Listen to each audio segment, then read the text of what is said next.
ॐ भूर्भुवः स्वः तत्सवितुर्वरेण्यं भर्गो देवस्य धीमहि धियो यो नः प्रचोदयात्। ॐ शान्ति शान्ति शान्तिः। Namaskar, my dear friends. Continuing the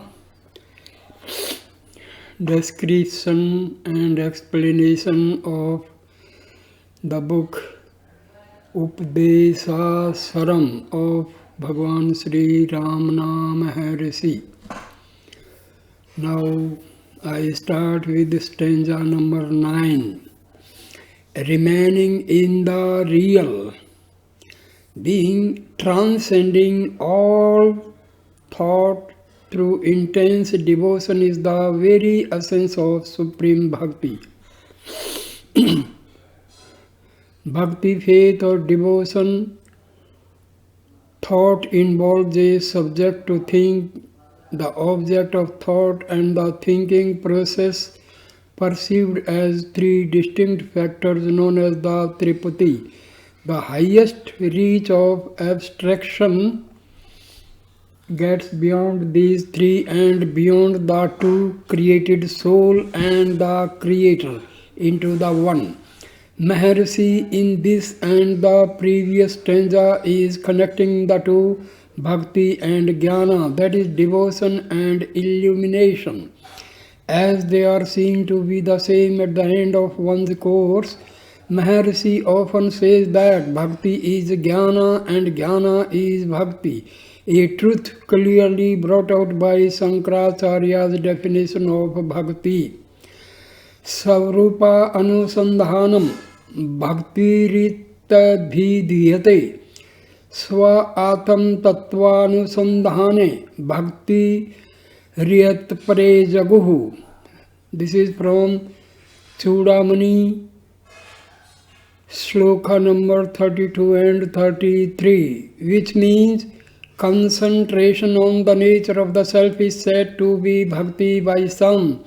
Others say it is concentration on the truth of the Atma.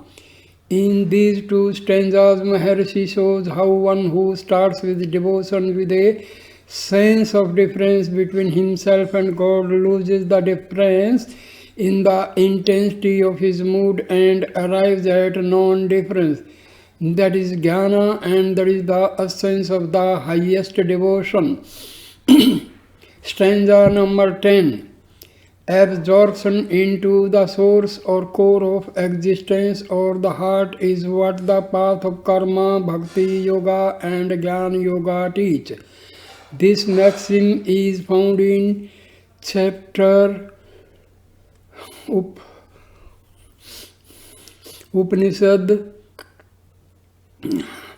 chapter number 3 and shloka number 14, I and Brahma Sutra 1-2. See footnote to page 14 and the four paths are not mutually exclusive. Stanza 1-9 deal with karma and bhakti, 10-15 with yoga and 16-28 with jnana. In Srimad Bhagavata only three paths are said to exist, which jnana, bhakti and karma. Yoga Shreyo Maya Prokta Nirnam Shreyo Vidhi Satya Jnanam Kramcha Bhaktischa No Payo No Sti Kutrichitah. Some go further and deny that the path of karma is anything more than a step to the other path. Be absorbed in the source. The devotional mind of the Bhakta easy find the personal God as the undoubted source of himself and of everything else, and endeavors to get wholly absorbed in him, and thus he attains his goal. The analytical introverted jnani with his strong leaning for metaphysics proceeds to inquire into the source and nature of himself and all other things in the universe, and arriving at the ultimate real underlying both Atma Brahma. seeks to realize himself as that is, to merge or lose his finite individuality in that.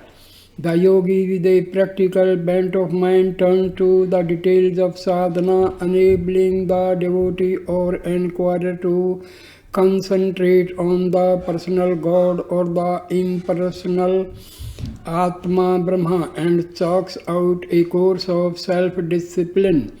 The breathing exercises and other physical and mental steps that enable the mind to attain steadiness and absorption samadhi in God or Atam Brahma. The votary of the path of karma also aims at the ultimate absorption and absorbs himself meanwhile in the performance of various acts that will take him to that goal. All these paths prescribe the formula: search and find the origin of yourself and be absorbed in that. Stanza 11 to 14 deal with absorption and 19 to 21 deal with the search for the source. Source. This term denotes the ultimate real, the Brahma, from which metaphysicians deduce the existence of everything. The definition of the term Brahma by Varuna to explain it to his son Bhrigu in order to enable him to discover it for himself with the help of such definition ran thus: Brahma is that whence all these creatures in the universe have issued, that whereupon they are sustained, and that into which they return, that is source, stay, and goal of the universe. Mostly this definition is regarded as indicating the impersonal absolute, the real pure consciousness, and that alone. Some regard it as applying to personal God, some apply it to both. After all, these slide into each other. For this term, Source Maharshi uses the word Hirda, that is heart, in his Sanskrit version of this verse. But that term is nowhere used in this Tamil poem. Yet on account of its frequent use in religious, especially mystic literature, we shall briefly deal it here. Harit or Hirdaya is a Sanskrit word having different senses, and the transition from one sense to the other is obviously due to the belief in their identity or close connection. The first sense of the word Hirday is the organ known to physiology as the blood propeller. This was and even now is identified with the central and essential activities of human existence and was treated as the central source of nerves radiating therefrom to all parts of the body. So another sense of the term heart or Hirday is that which is the essence of human existence, that is the Atma Brahma, the ultimate and only real of Advaitic metaphysics. Thus the term has one use in physiology and another in metaphysics. Various thinkers and mystics have had a variety of experiences in their efforts to realize the bliss of merging themselves in the ultimate real. For their mystic purposes they fixed and do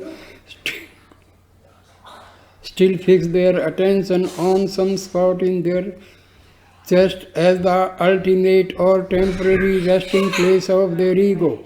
They have recorded their experiences that alike in deep sleep and samadhi. The jiva or empirical ego was felt to sink into the central spot of the chest, which they termed the heart. It is further explained. Deep sleep and samadhi strongly resemble each other in a very important particular, that is, disappearance entire or practically entire of the ego consciousness with the consequent blissful feeling of repose. In Brihad Aranyaka Upanishad, They are described in the same or almost the same passages. 2:17 to 9 say that in deep sleep the jiva, previously full of conscious activity, passes along with prana, life, sight, hearing and mind into the 72,000 nerves which pass from the heart and its pericardium and connect them with all parts of the body, and through those nerves into the ether of the heart, and blissfully rest there like a boy or a monarch or a Mahabrahma. Chapter Upanishad 8:6-3 refers to the resting of the jiva during deep sleep in those nerves, that is really in the heart to which they lead. See the Upanishad 1:6 Katha Upanishad, chapter 6, stanza sloka number 17, chapter 4 and sloka number 12 and 6, chapter 3 sloka 12, Mundakya Upanishad, chapter 3 and sloka 5. Among numerous texts describe Brahma as residing in the ether of heart or in the cave or in the body generally.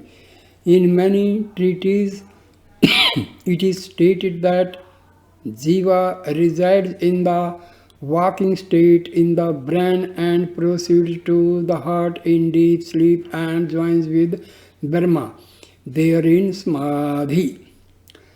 Bhagavad Gita chapter 8 sloka number 12, 10 and 13, chapter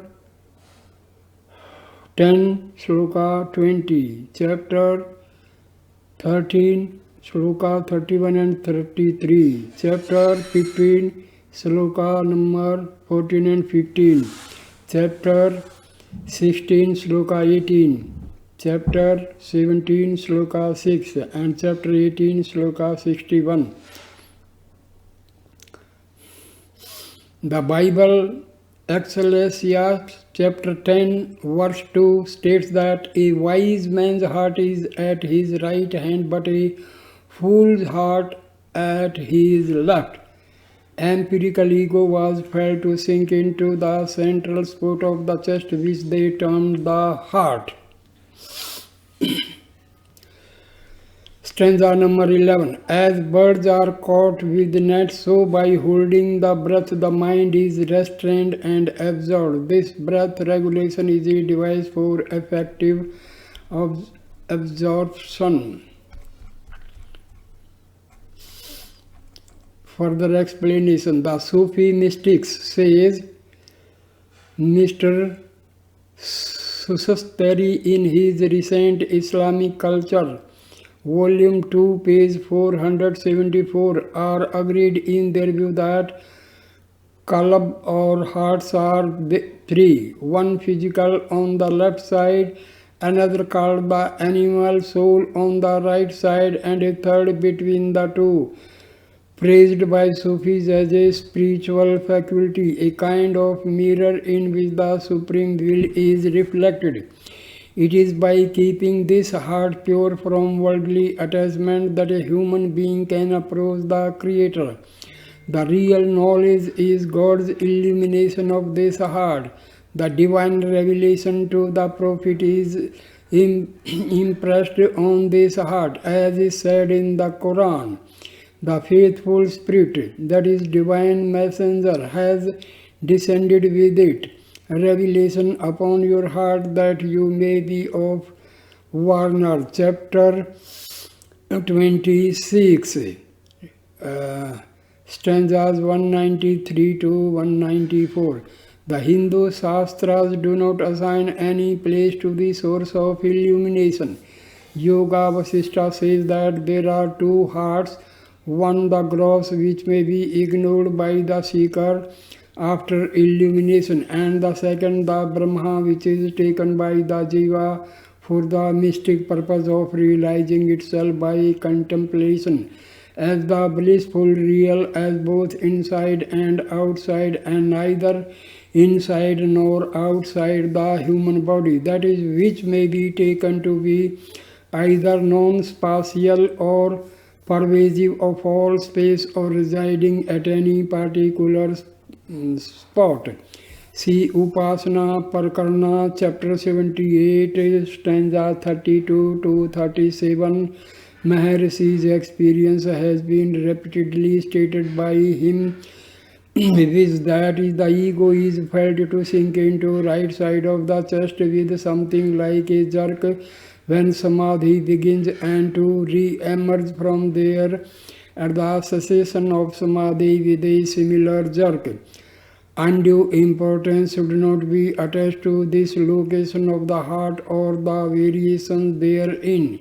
Each group following its own variation derive its usual and expected benefit.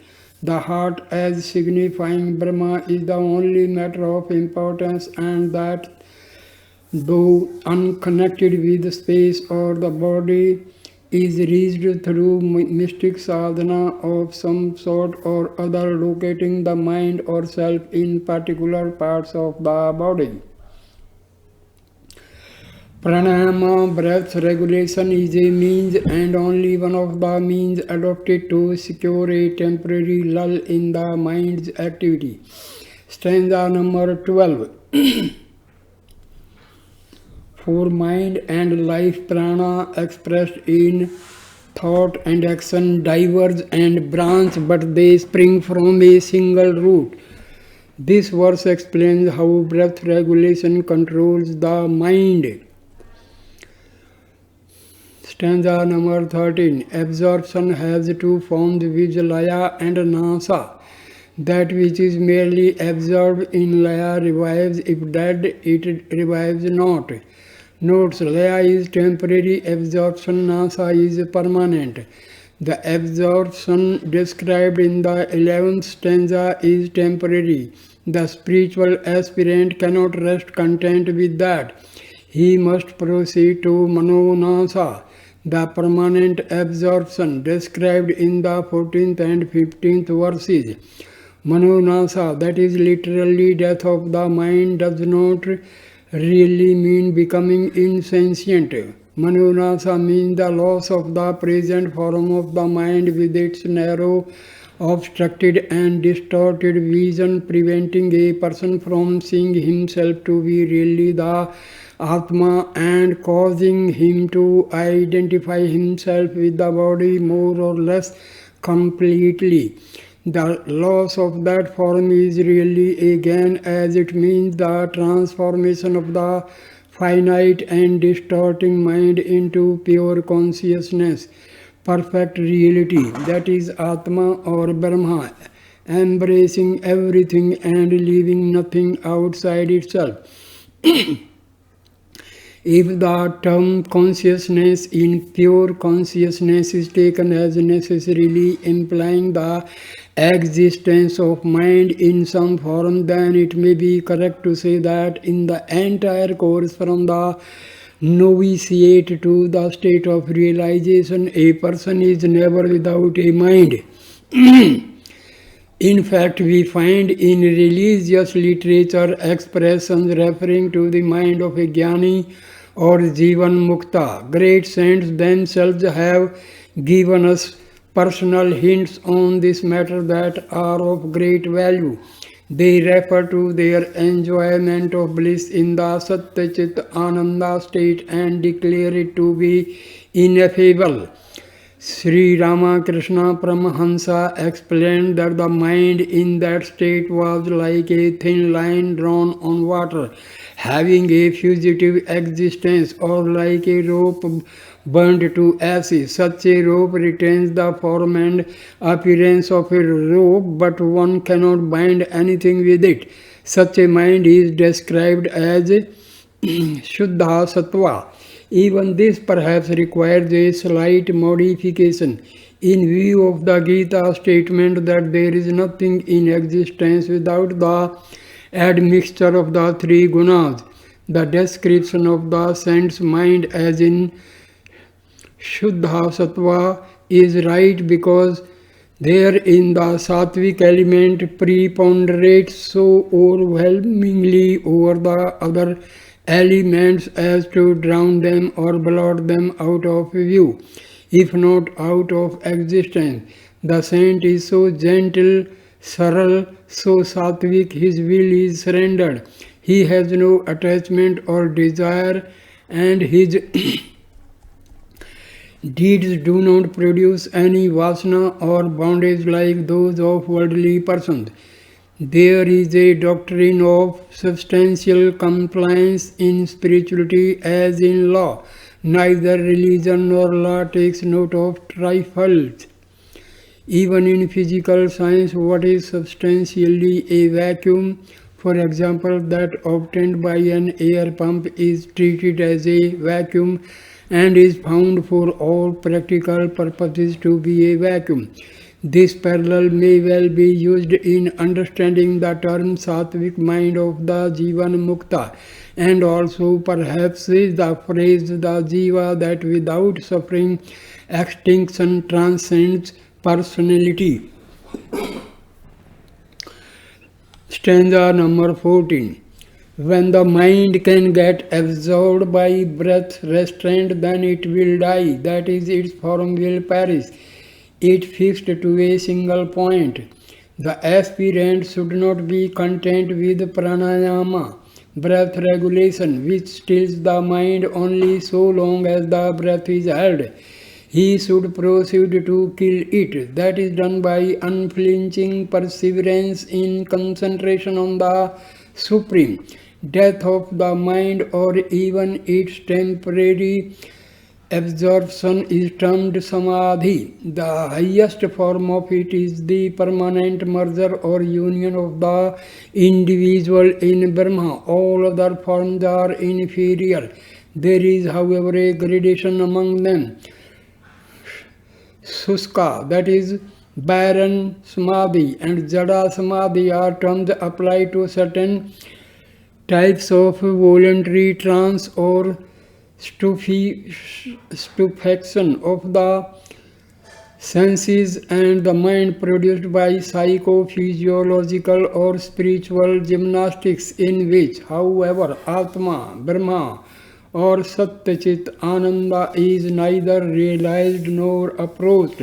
Even this, if properly utilized, may be a good preparation for real and even the highest samadhi. Absorption of the mind is a fine art, but its value depends on what one is absorbed in. Absorption in a mathematical problem, in music, or in love has its value for the joy that it gives and for the preparation it affords for absorption in the Supreme. Absorption in one's Ishta Devata or personal God, achieved mostly with the aid of image or other symbols such as light and fire, is really absorption in love, a refined or sublimated love, and is the next higher step, that is termed second Savikalpa Samadhi. So long as the mind perceives the things other than itself, it is having vikalpas or differentiating process. When these are narrowed down to a very few objects, for example, one's God with some attributes or his symbol, it is Savikalpa Samadhi. Many devotees are enjoying this in the course of their worship or other devotional exercises. Every highly intense devotion, however, leads one to lose his individuality in one's God. Then it becomes Nirvikalpa Samadhi, one shoreless sea of undifferentiated consciousness which it is impossible to describe. We can only try to hint at the by saying that there one's self has become God, that the personal God has easily passed into his essential nature that is termed impersonal Brahma, and that the feeling at its threshold is that all differences appear merely to be consumed and absorbed in unity or do not appear at all. When glimpses of such realization are caught and enjoyed for a time, and there is a return to the previous or preparatory state or stage, these glimpses are termed Kevala Nirvikalpa Samadhi. There the vasanas of the individual, though subdued for the time being, are still alive, and they drag him back into the lower stages and will continue to do so till they are thoroughly and completely extinguished. After the exhaustion of vasanas, the individual is in the Sahaja Nirvikalpa Samadhi. He is in permanent realization of the self or Brahma, Tanmaya Nishtha, and there is no return from that state. What people call his body will remain living and active with its senses and intellect till the course of action for which that body came into existence, prarabdha, is over. But this is the view of the onlooker. The realizer does not anymore identify himself with that body or its activity and feels no attachment or concern with its activity or inactivity or the attendant pleasure or pain. This is what the next verse states. Verse number 15. The great yogi whose mind is extinguished and who rests in Brahma has no karma as he has attained his true nature Brahma. Bhagavad Gita chapter 3 verse number 17-18, Brihadaranyaka Upanishad chapter 4 and verse 12. He feels no need or desire for karma. When it is performed, he does not feel that he is the actor. The results do not affect him. So it is said that he has no karma. The bondage of karma does not affect its creator God, personal or impersonal, nor the self-realizer in his Tanmaya state of realization.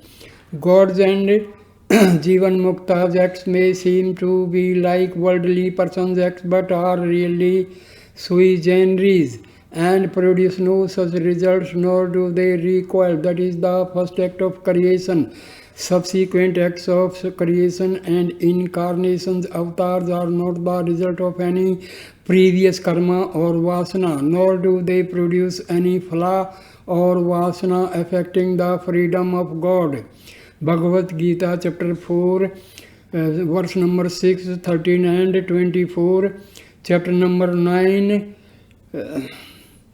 24. See Appendix C. The saint who has entirely surrendered his will to the Supreme say, I, not I, but the Supreme in me. Or in the words of Bhagavad Gita, chapter 5, verse 7 to 14, he lies secure and happy within, yet aloof from the body, quiet, unmoved, untouched by its vasanas and consequent activities, realizing that he is not the agent.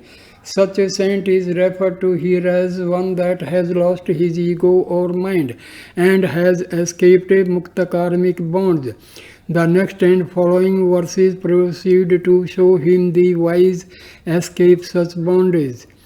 Where any activity produces beyond the immediately intendedly result, ulterior results over mastering the agent's will, that is, transforming him and subjecting him to unintended and desired fruits and penalties.